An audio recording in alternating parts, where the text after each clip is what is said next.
Hello everybody and welcome back to Blue Jays Today. We're your boys. We always got something to say about the Toronto Blue Jays. I'm your host, Adam Peddle. And I'm your host, Nicholas Playerlog. Today, folks, we're going to be talking about how some analysts, some reporters are insinuating that the Toronto Blue Jays are not done. We are going to give our thoughts on what they had to say. We're also going to give our thoughts on the lineup right now and really evaluate, would we be okay with this Toronto Blue Jays lineup moving forward in 2024? Before we do, guys, please make sure to like, subscribe, comment your thoughts down below. So let's start right there, dude. Let's flash over to the lineup. This has Justin Turner in it. It's got IKF in it. It's got Kevin Kiermaier in it. Those are all the signings of the offseason so far. So it's better than what it was.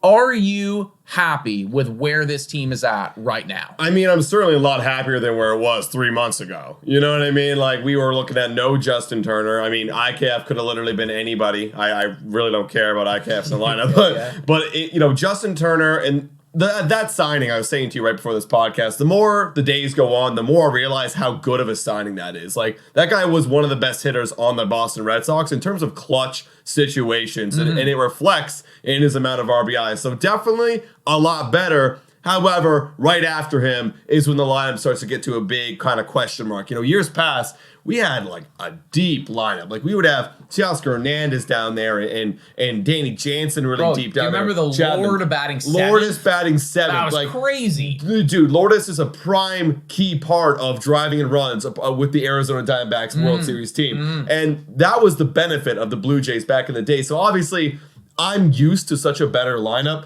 So this obviously doesn't satisfy me.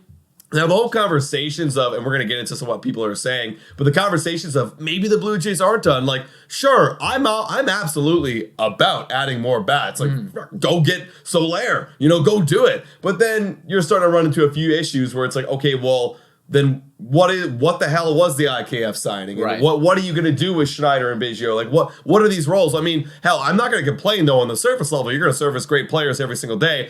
I won't complain, but it's also like, what was our thinking back then? Like, are we changing the way we're thinking? Are we panicking now? Like, what's going on? But actually, there's probably some answers in that in a couple quotes. We'll get into more of that later. I mean, in my opinion, just looking at this lineup and where the team is at as a whole moving into 2024, I mean, is this the Cody Bellinger offseason? No, it's not. No, it's not the Ohtani one. It's not any of that. But when I was initially entering this offseason, we were in the deep, dark depression after not winning a single goddamn game in the playoffs, and we get into this offseason.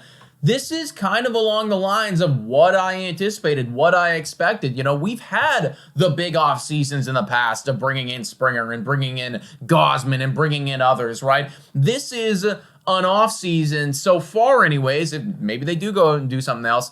But so far, it's been all about the complementary pieces. And I do think that Justin Turner is a very complementary piece. I do think that even Isaiah Kiner-Falefa could be a complementary piece in his own right. But you're looking at some players as zeros right now or as less than average who need to step up. Dalton Varsho, for instance. Dalton Varsho needs to become the next Lourdes Gurriel Jr. That's a guy that we already invested in.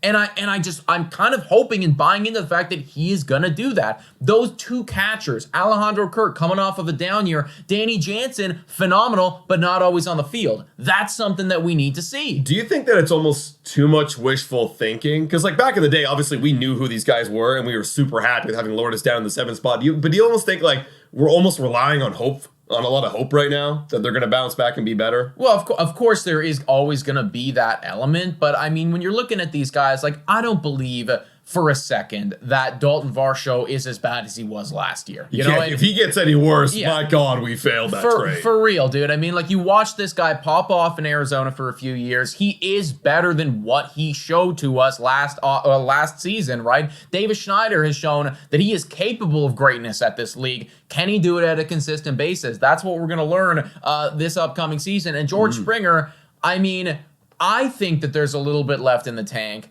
I'm hoping that we see that too in 2024. So right now, my opinion of this, I'm not necessarily over the moon about this team, but I can enter the season and I can buy into this team once again. Like, if you expect guys to get better, like Dalton Varsho, is Schneider going to be good? Is Biggio going to be? Is someone going to pop out of that second base hole? You know what I mean? And what are you going to get from Springer? I think if they all kind of do what you hope, not even hope that they're going to like exceed expectations, but just be good again.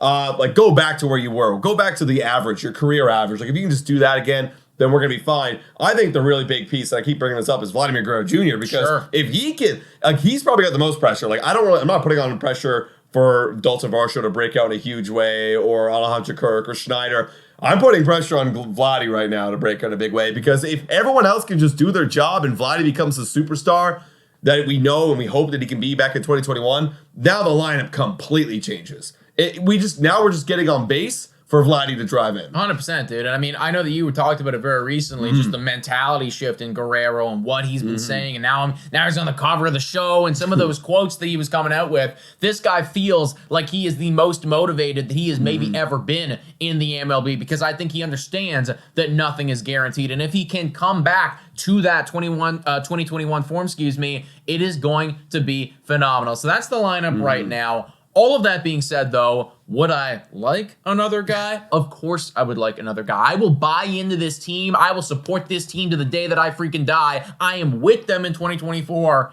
But if they wanted to bring someone else in, I am all for it. And that's what Robert Murray was actually talking about here. He said, I don't know if it's a Chapman or a Bellinger, a trade, but they can't be done. I know they've poked around on a couple different things. I know Ross Atkins is still trying to do some stuff, having conversations. I think that this is not the end. I want to hear your thoughts on that. But first, quick shout out to Battlegrounds, guys. Absolutely phenomenal place to go bring a date, go bring a party. I was actually looking at some of their offerings today just for my own personal life. It is really freaking cool, everybody. So go check out Battlegrounds. Throw some axes. What do you think about this Robert Murray quote? I mean, it's going to spark a lot of interest on a lot of topics right now. I mean, it's sparking interest on Twitter. But in terms of just like them actually being able to do something or try some sort of more moves or that they're going to have conversations, I think they're going to try to look at some sort of options. But the big thing that comes to my mind is, well, if they go out and they actually bring in a Matt Chapman, because that's realistically the move. You can't bring in another DH. Because then if you bring another DH, you know, you're already giving incentives for Justin Turner to get like 625 at-bats. You see like that's a bonus, right? That. So if you're giving him incentives to get 625 at-bats, you bring another DH, well, goodbye incentives. He's not getting to that point. So there had to be a conversation like you are going to get regular at-bats every single day. You're going to get that opportunity as long as you're healthy. So the only realistic option that they do is bring in a Matt Chapman. And if they do that, well, just flashing over to the payroll right now, they will enter. They don't have it on here, but they're going to enter a whole new tier in the luxury tax. So they're going to have to pay a little bit more. So the question is, okay, is Ross Atkins and Mark Shapiro going to feel comfortable going into that next tier with this team and paying luxury tax on those guys? Well, I really liked what it was that Scott Mitchell had to say in one of his most recent articles because he was talking about bargain hunting. And he was saying that the Toronto Blue Jays right now, they are in the bargain hunting mode. Yeah, literally right there, right at the top. And I do feel like pretty much the entire offseason, that has been the mindset. It's like if we can get a steal of a deal, we are gonna dive into that. Yeah. Still don't quite understand the IKF thing, but that's not here nor there. You know, because that is definitely not bargain hunting. That is dumpster diving. Yeah, they might have overpaid on that one, folks. But I do think that makes a lot of sense. And I just don't know if you're gonna get that steal of a deal when it comes to Bellinger, when it comes to Chapman. Yes, their value has been slowly declining just because they're clearly not getting what it is that Scott Boras is asking. So he is going to need to come down to earth at some point or another, and he has said that he wants to get them paid before opening day. I just don't know if the Blue Jays are willing to shell out that level of money now that they've made all of these other complimentary moves, you know? Yeah, well, I mean, if they do do it, do you think think the lineup looks a lot better? Hell yeah. Oh, of course, bro. I mean, just from a fan standpoint, yeah. Go out, let's play Fantasyland. Go out, get Cody Bellinger, and you make the trades to go out and get him into that line. Go get Matt Chapman and make the trades. I wasn't even thinking about, I don't think Cody Bellinger is ever going to come down to earth. I think he's going to be a Chicago Cub for sure. Like this guy, there's not a chance he's a Toronto Blue Jay because I think I don't think the money's going to come that far down to be willing for them to go do it. Well, no. Let me be very clear. Yeah. I also don't think that too. I thought you were walking me into fantasy. Oh, no. I don't think I was walking you into like Matt Chapman because I mean we've had qualms about Matt Chapman's bat. I still think he's going to be an upgrade over IKF, of course. This guy is like miles of upgrade over IKF. I just think it's a weird offseason. And that's why again I hate that I keep coming around to IKF and I hate pointing attention to IKF. But that signing told me immediately, well, Matt Chapman's not coming back to the Toronto Blue Jays. Like, immediately told me he's not coming back. So then I guess if he is to come back, but now you also have this like $7.5 million for 2024 on the bench or playing second. Well, I don't know. What does that mean, man? It means that he becomes your utility guy. So he's everywhere. He's all over the place. But and then you were making a trade. But then you got Schneider, who actually, there's a quote that came out today that he's going to be playing a lot of left field. He's going to be a utility guy. Kevin Biggio's already a utility guy. Like, why did we pay $7.5 million for utility? I'm not making this about IKF right now because he just gets me too riled up. But going back to this point with Matt Chapman, I mean, hell, if it does come down, if they're comfortable going into that threshold, that pays a little bit extra luxury tax, fuck it. Like, let's go. I wasn't originally wanting to get Matt Chapman to the beginning of the year, but we've come to this point in the offseason where all those big targets like Juan Soto and you got Bellinger and Ohtani, they're not options anymore, right? So it's like, okay, well, Matt Chapman's the next best thing. Well, Matt Chapman for me was always ever going to be about the price, right? And when we go back and we look at that lineup right there, do I want him batting fifth over potentially Kevin Biggio? I think I do. I want to have that option. I mean, at the very least, Matt Chapman's going to give you a 750 OPS. I do want to be very clear, though, in saying I still don't think that he is going to come to the Toronto Blue Jays. I think that maybe you might see some other dude come in that we're not even talking about, that the media is not even considering right now. But we're talking like a lesser individual right now because I do believe that they are bargain hunting at this point. So there might be some type of IKF level player that maybe for whatever reason they like and they bring him in. I don't see a Matt Chapman. See, if they are going to bring in another player, it's going to be one of the two extremes, in my opinion. It's going to be a Matt Chapman, or it's going to be some minor league contract guy. If they go out and they get another type of, I don't even know what the hell's out there right now that would even kind of match IKF level. Well, here's the thing. He's on his own tier. I might not even, I don't know if I'm talking about the lineup, though. I might be talking bullpen here. Okay, somebody else to the team in general here. Yeah, so that's what I'm thinking. They probably go and they get like a minor league guy that is expendable, because right now they have 41 guys on the roster. So they do got to cut one person, DFA one person. So if they're going to bring somebody in, I think it's got to be someone worth cutting other guys over. So it could be a Matt Chapman. You know what I mean? I understand where you're coming from. I keep coming back to the money, and I keep coming back to the fact that, like you said, Isaiah Connor-Falefa and all these dudes here, and Orelvis Martinez, right? It's like, I think that they have made it very clear this offseason, we want to try to save as much money as possible while still preserving the opportunity to win. Yeah. I don't think you're not getting Matt Chapman for less than 100 mil. So I don't see a reality. That's the conversation, though. Like, what if he does dip under $100 million? Whoa! Time for your daily Betway breather. A quick reminder that the best place to bet is on Betway. Must be 19 years of age or older to play. In collaboration with iGaming Ontario, please bet responsibly. Now, back to the content. Because nobody wants to pay him. You talking like a 1 or 2 year deal? Like a 3, maybe 3. I don't think you even do it for a 3, man. I mean, if you're what's his average annual value? Like 22, 23 minimum for a 3 years deal?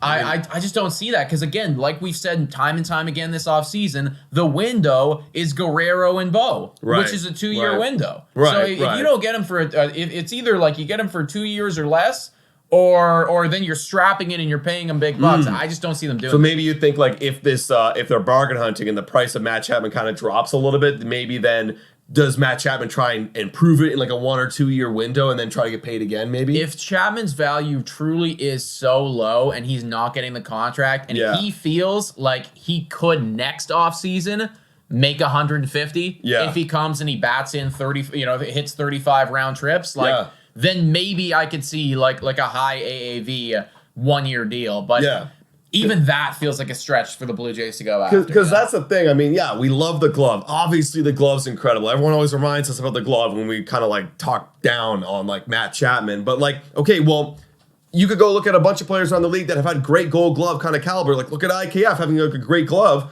but he doesn't hit well, so that's why he's getting paid $7.5 million. Yes, Matt Chapman, he right here, he had a 755 OPS, 757. Like, he's kind of a mid in the last 3 years, been like a mid 700 OPS guy, like a little bit above average kind of hitter. So is it really worth that much more? I think that's why the people are kind of dropping the value on Matt Chapman. And is that going to age well going into his 30s. No, I don't. I really don't. I don't think so you know? either. Right? And that's why I, you know, unless the value is right, unless the price is right for Matt Chapman, and it just doesn't feel like it is right now. Yeah. I don't see the Toronto Blue Jays being in on it. And I think that Scott Mitchell nailed it on the head by saying they are bargain hunting. That's the mode that they're in right now. And I just don't see a reality where this team goes out and makes a significant change unless it is so far and away from what it is that we're thinking. So, I mean, I'm coming to the standpoint right now, and I'm coming to the realization this is the lineup. This is the lineup, and at the end of the day, even though there might be some things that I would like to change, might be some tweaks,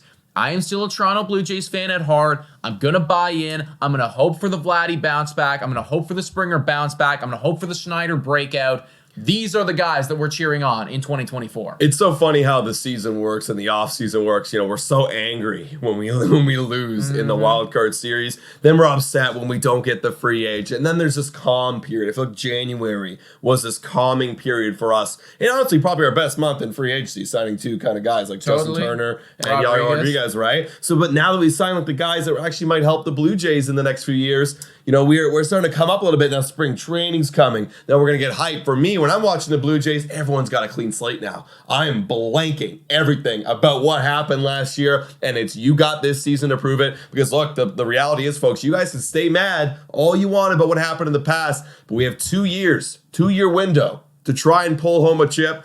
And look, you can call us delusional. You could think we're delusional. That's okay. That's your opinion. But you got to root for somebody, right? Or if you're just only going to jump on the team when they're good, that's called a bandwagon. We're not bandwagoning here, folks. You're watching this. Guys, hashtag Blue Jays bad for baseball. We're starting this year, man. Yeah, we are going to be great for baseball. Blue Jays, I'm jumping in. I'm jumping in, bro. You got it. That's the only way that this is going to work, guys. So, I mean, as much as I'm going to hate on IKF, we're going to nip that in the bud right here. This dude is going to be elite in 2024. Folks, let us know your thoughts in the comments down below about everything that we talked about today. Do you think that the Toronto Blue Jays are done? Do you like this lineup? Would you make any more moves? I want to hear your thoughts down below. Yeah, guys, $3 a month, become a Patreon member. Shout out, thank you to all of our current Patreon members and to all of our YouTube members. You guys are absolutely awesome. Thank you so much for watching. And go Jays, go!